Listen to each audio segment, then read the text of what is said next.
কি অবস্থা সবার? আশা করি সবাই ভালো আছেন। যারা যারা ভিডিওটি দেখছেন তাদের সবাইকে ধন্যবাদ। অক্ষয় কুমারের আপকামিং মুভি লাক্ষ্মী বম, যেটা কিনা এই ঈদে সালমান খানের রাধে মুভির সাথে মুক্তি পাওয়ার কথা ছিল, অর্থাৎ সালমান খান ভার্সেস অক্ষয় কুমার। তো এখন বর্তমানে লাক্ষ্মী বম তো থিয়েটারে আমরা দেখতে পারবো না, সিচুয়েশন ফ্যাক্ট, আমরা সেটা সবাই জানি। তো এখন লাক্ষ্মী বমকে ওটিটি প্ল্যাটফর্ম হটস্টার 125 কোটি টাকায় কিনে নিছে। সাধারণত আমরা জানি যে যেসব ওটিটি প্ল্যাটফর্ম আছে 60 থেকে 70 কোটি টাকার ভিতরে এসে থেমে যায়, এর উপরে হয়তো খুবই কম। কিন্তু এই জায়গায় 125 কোটি টাকা হিউজ না? না, হিউজ না।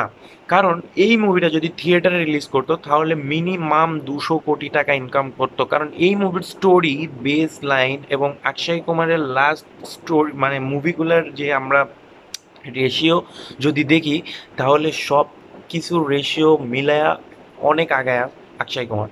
সো থিয়েটারে যদি রিলিজ করতো তাহলে ফ্যান বেস হিসেবে, স্টোরি বেস হিসাবে, এবং এই মুভি প্রচুর পরিমাণে হাইপ ক্রিয়েট করছিল অক্ষয় কুমার লাস্ট মুভিগুলোর থেকে।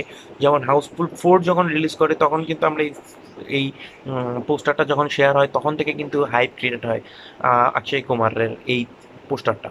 তো এর জন্য আমার মতে যে এইটা 125 কোটি টাকা অনেক কম, শুধুমাত্র ওটিটি প্ল্যাটফর্ম এবং সিচুয়েশনের জন্য।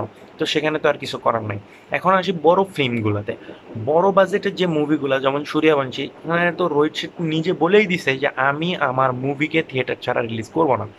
সো আমরা সূর্যবংশী কপ ইউনিভার্সকে থিয়েটার ছাড়া দেখতে পারবো না। তো সেটা একটা ফ্যাক্ট। এখন কথা হচ্ছে যে আমরা লাক্ষ্মী বোমকে কবে দেখতে পাবো?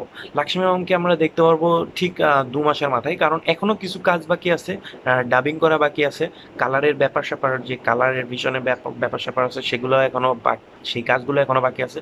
তো সেই কাজগুলো করতে করতে মিনিমাম 1 মাস সময় লাগবে। তাহলে 1-1.5 মাস পরে আমরা একটা অ্যানাউন্সমেন্ট পাবো যে কত তারিখে বা কবে আমরা এই লাক্ষ্মী বোমকে ওটিটি প্ল্যাটফর্মে দেখতে পারবো। তো এই নিউজটা আমি আপনাদের সাথে শেয়ার করলাম। যদি আপনাদের কাছে ভিডিওটি ভালো লেগে থাকে তাহলে অবশ্যই লাইক, শেয়ার এবং সাবস্ক্রাইব করবেন এবং চ্যানেলটির সাথে থাকবেন। Stay safe, stay home, take care. ততক্ষণ পর্যন্ত সবাই ভালো থাকবেন। ধন্যবাদ।